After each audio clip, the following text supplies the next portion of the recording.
Hello दोस्तों, rapid gentle permanent homeopathy में एक बार फिर से आपका बहुत बहुत स्वागत है। मैं doctor Usha Katare, homeopathic physician and dietitian. आज हम बात करने वाले हैं स्कैल्प प्रूराइटिस के बारे में। स्कैल्प प्रूराइटिस मतलब क्या होता है, इसके क्या क्या कारण हो सकते हैं, कैसे इससे बचा जा सकता है और क्या क्या होम्योपैथिक दवाइयाँ हैं जो इसके ऊपर बहुत ही अच्छा काम करती है। तो सबसे पहले तो हम ये जान लेते हैं कि स्कैल्प प्रूराइटिस क्या होता है। Scalp pruritus in simple words, scalp में इचिंग का होना, मतलब हमारे हेड में इचिंग का होना। तो बहुत ज़्यादा इचिंग कई बार होती है, इतनी ज़्यादा होती है कि स्क्रैच करने की नौबत आ जाती है और स्क्रैच करने के बाद भी कोई रिलीफ नहीं मिलता है। इसे बहुत ज़्यादा अगर खुजली आए सर में तो उसे हम प्रूराइटिस कहते हैं। तो किन किन कारणों की वजह से ये हो सकता है, हम उसके बारे में बात करते हैं। सबसे पहला कारण है कि जिन लोगों को सर में बार बार डैंड्रफ होने की समस्या होती है, उन लोगों में अक्सर प्रूराइटिस की प्रॉब्लम देखने को मिलती है। मतलब उन्हें बार बार इचिंग इरिटेशन होता रहता है क्योंकि उनके हेड में अनवांटेड डैंड्रफ या क्रस्ट प्रेजेंट रहता है। इसकी वजह से वो दिन भर खुजालते रहते हैं। दूसरा कारण है किसी डिसीज़ की वजह से, किसी एलर्जी की वजह से, जैसे एक्जिमा या सोरियासिस, या फिर कोई एलर्जी हो जाए हेड में, या रिंग वॉर्म या फंगल इन्फेक्शन हो जाए, कोई टीनिया इन्फेक्शन हो जाए, तो इसकी वजह से भी व्यक्ति को बार बार इचिंग होने लगती है स्कैल्प में और क्रस्ट भी जमा होने लग जाते हैं। एक कारण है कि आजकल लोग बहुत ज़्यादा केमिकल प्रोडक्ट्स का यूज़ करते हैं अपने बालों के लिए। तो इन सारे इरिटेंट्स की वजह से भी स्कैल्प में हमें बहुत ज़्यादा खुजली होने लगती है, जो कि सहन भी नहीं होती है, इतनी ज़्यादा होती है। अगर हम फ्रिक्वेंटली केमिकल प्रोडक्ट्स यूज़ करते हैं तो स्वाभाविक रूप से एक टाइम के बाद में कोई ना कोई उसके साइड इफ़ेक्ट्स हमें देखने को मिलते हैं। तो प्रूराइटिस स्कैल्प भी उसमें से एक प्रॉब्लम होती है जो सबसे पहले स्टार्ट होती है। एक कारण है हार्मोनल इम्बैलेंस या हार्मोनल डिस्टर्बेंस। अगर हमारी बॉडी में किसी प्रकार के हार्मोनल डिस्टर्बेंसेस होने लग जाते हैं तो उसकी वजह से भी कई बार हमें खुजली की प्रॉब्लम सर में होने लग जाती है। बहुत सारे लोग लॉन्ग टर्म स्ट्रेस लेते हैं कि अगर उन्हें किसी चीज़ का कोई बहुत ज़्यादा लंबे टाइम से स्ट्रेस है तो उसकी वजह से भी उन्हें इस तरीके की समस्याएं होने लग जाती है। कुछ लोग ऐसे होते हैं जो बहुत ही शार्प दांते वाला या बहुत ही शार्प कंघी का यूज़ करते हैं अपने बालों के लिए और उसे लगातार हेड में खुजली करते रहते हैं या कंघी करते हैं, तो उसकी वजह से भी फिर बार बार इचिंग की प्रॉब्लम बालों में या स्कैल्प में होने लग जाती है। तो इस तरीके से आज हमने इन सारे कारणों के बारे में जान लिया है। अब हम देख लेते हैं कि किस तरह से इन सब चीज़ों से बचा जा सकता है।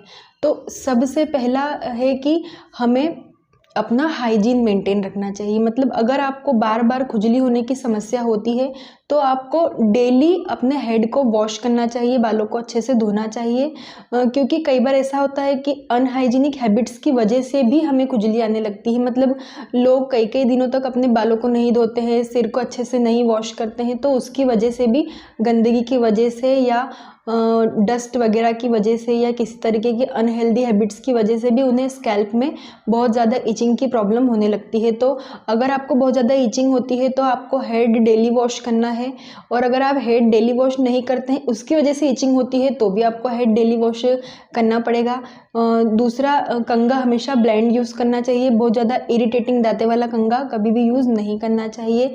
केमिकल प्रोडक्ट्स का कम से कम यूज़ करना चाहिए। कोशिश करना चाहिए कि हम अपने बालों के लिए, अपने स्कैल्प के लिए नेचुरल प्रोडक्ट्स का यूज़ करें। जैसे हम हेयर कलर्स में टू मच केमिकल होता है, शैम्पू केमिकल वाले होते हैं, बहुत सारे आजकल सिरम वगैरह आते हैं, नए नए तरीके के प्रोडक्ट्स होते हैं, हम यूज़ करने लग जाते हैं। तो ये फ्रिक्वेंटली अगर हम प्रोडक्ट्स भी चेंज करते रहते हैं, ये लगाया कभी वो लगाया, कभी वो नया आया तो वो लगाया, तो इस तरीके से अगर हम बार बार चेंजेस करते रहते हैं केमिकल प्रोडक्ट्स में भी, तो ये हमारे बालों को भी डैमेज करते हैं, साथ में हमारे स्कैल्प को भी डैमेज करते हैं, बालों की ग्रोथ भी इससे हैम्पर होती है।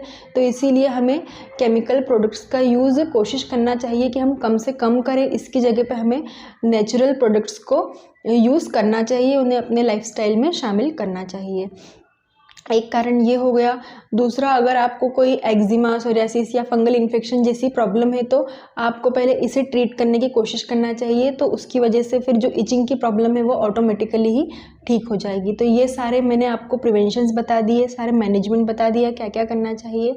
पानी आपको बहुत ज़्यादा पीना चाहिए, क्योंकि अगर हमारी बॉडी डिहाइड्रेट रहती है तो भी हम इरिटेट होते हैं, हमारे हेयर स्कैल्प में भी बहुत इरिटेशन होने लग जाता है। इसलिए हमें वाटर का इंटेक बहुत ज़्यादा मात्रा में बढ़ाए रखना चाहिए, जिससे कि हमारा स्कैल्प पूरी तरह से हाइड्रेट रहे, उसमें किसी भी तरीके का कोई प्रॉब्लम ना हो। तो ये सारे हो गए उसके मैनेजमेंट।